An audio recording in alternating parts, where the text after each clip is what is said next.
Welcome back to Over 55. I'd like to welcome our guest, James Cowie of Stancy Reade. James, how you doing? Fine. How are you doing? Good Not to too see you bad. today. I hear your nickname is Jamie. Yes. Yes. I guess I'd like to talk about Stancy Reade, but you guys offer a lot more than just photography. Yes. I know photography is your main line, and I know that's where you started. But maybe you can tell us a bit about the photography part of your business, and then where some of the other special features you offer. Sure. Well, part of what we do is the philosophy of photography. I mean, yes, you know, we earn our bread and butter by selling photographic equipment, but so does so many other people out there nowadays. And part of what I do, and part of it is being a third generation photographer myself, as far as being in the business, is the fact that everybody has all of this new fantastic equipment. They're always buying the latest and greatest, the computers, the software, but where do you go with it next? And we started 6 years ago with starting to form a program that basically put it all together between the workshops that we do, the myphotoclub.com website that we created, and the photo tours that we do. And between those, we're always giving photographers an excuse to pick up that camera and go out and use it. And that's the most important part. That's true. I guess the tours, maybe you can tell us a bit about tours, because I've been on tours in my life, and you know, you're always waiting for somebody to come back to the bus because they're late and you want to get going to the next spot. Where if you're a camera tour, everybody wants to take the picture. So I guess you don't care if somebody's a bit late because they're appreciating their art. That's right, and that's exactly why we developed it. And actually, I just came back 2 weeks ago from my 31st tour. Wow! And we were in Istanbul, Turkey, the Greek islands, and Athens. And part of what we've done as far as putting this all together was I would have people say to me, you know what, I went on a safari, but by the third day I was the arch enemy, the guy with the camera, because everyone was always waiting for me. And I thought, you know, there's other ways to see the world with photography, and if you do it with other like-minded people, one, you're going to have fun. Right. Two, it's going to boast the creativity that you're going to do. And number three, no one's going to be breathing down your throat every time you're 20 minutes late for the bus or whatever. And I mean, last tour I was just on, a complete rotation. By the time you were done, the 22 people that were with me, everyone was late at least once, and it did not matter because everyone understood what they were there to do. Yeah, and I mean, I like I say, that's annoying if you're not into that kind of a hobby or what you're doing. And so of the 31 places, do you have your customers, do they sort of send you an email or call you up and say, Jamie, I'd like to go to Antarctica, or... Yeah, and yeah. Exactly. We've picked up feedback as far as from when I did the first series of tours of where people would like to go, what they would like to see. A lot of it is still kind of James's bucket list of places that I know offer great photographic opportunities. And so far, touch wood, everywhere we have selected has been somewhere that has given enough of the photographers the wow factor that they've been excited to come back and travel with me again. So now they go with the expert. Mm-hmm. from the camera organization yourself, so Stancy Reade. Do they have an opportunity to come back and with their photos? Do you have groups where you sort of review where you've been on? Do you have like a club that you have together? Well, myphotoclub.com actually is kind of the piece that weaves it all together, because a lot of the people that travel with us, if they haven't been a member of My Photo Club, join when they come back. But something I started right from the very first extended tour that we did was I heard everyone saying, geez, you know, I'd love to see more of your work, but we've been so busy on the last 7 days.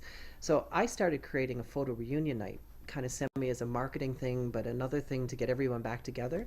And what I do is I have the photographers turn in 15 to 20 images from the trip of their favorite scenery, and go into our production studio where we do the stuff for the website, and I put together about a 15 to 18 minute long DVD of a slideshow, and then we hold a dinner and we invite everyone back. If they've traveled by themselves, invite the spouses, make a nice social evening of it, and then the final part of the evening is the presentation of the video where everyone sees each other's images all in this nice DVD, and then we send them home with a copy of it, which is kind of their keepsake, and also a great thing for them to say, hey, look where I was. I mean, it's not just come gather around my computer. Here's a finished production that shows you what I've done with my camera. That's cool, because everyone likes a little recognition, and I know if you go to somebody's house and they've just come back from a holiday and you got 2,000 pictures on their camera, you're sort of yawning. But when you all have the same interest and each person gets a little piece of that, maybe kudos for their great pictures,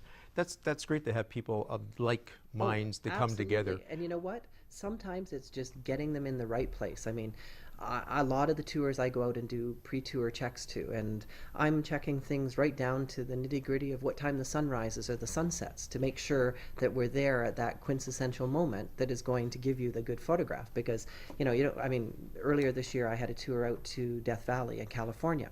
Well, part of the most interesting thing in that desert is what the sunlight does to the different colors of the badlands and the sands and the salt flats early in the morning.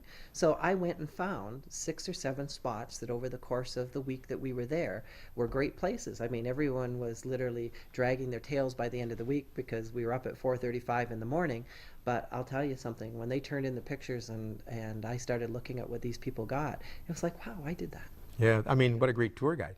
Now, speaking of tour guide, do you work with another, like a travel agency? Because I know there's a lot involved with planes and hotels, and I mean, that's pretty logistically wild. Actually, 2 things have happened as far as this evolved. When it originally started, it was going to be maybe 2 adventures a year, and now we've expanded it to quite a few of them. But Carlson Vaughan Lee has been my travel partners for years. Their regional manager, a lady by the name of Claudia Vianney. Her and I have been friends for many, many years, and when I ran the idea by of what I was going to do, she says, let's see what we can put together. So I actually have a young lady by the name of Sherry Parker here in London that is my direct liaison. This past year, we got to the point where, because of certain laws that govern Ontario, I had to become licensed, and because of having a partner like that, they keep me in track of what I'm supposed to do. And actually what it does is it gives our guests now a better experience each time we do it. So I couldn't do it without Carlson Vaughan Lee either. There's many people out there, but it's, again, just like what we've established in the camera business with Stancy Reade over the years. It's that level of trust that you start to get to know in the people that you work with. Okay, well, thank you, Jamie. I much appreciate you coming on Over 55. We'll join you later in the show.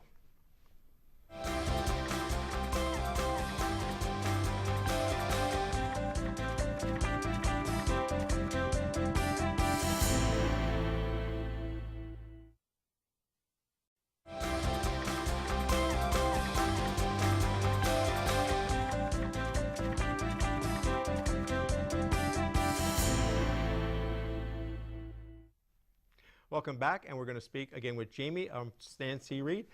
Jamie, I guess one of the questions I have is, how does the digital generation, or I guess the digital world, now we've gone digital in cameras, affect your business?